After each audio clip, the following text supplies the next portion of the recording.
Why is it important for responders to at least have an awareness operations level understanding of hazardous materials?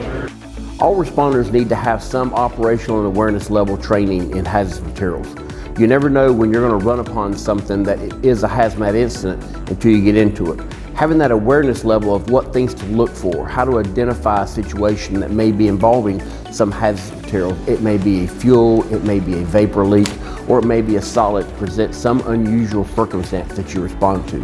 Not all 911 calls know exactly what we're going to until we get there and verify what the situation is.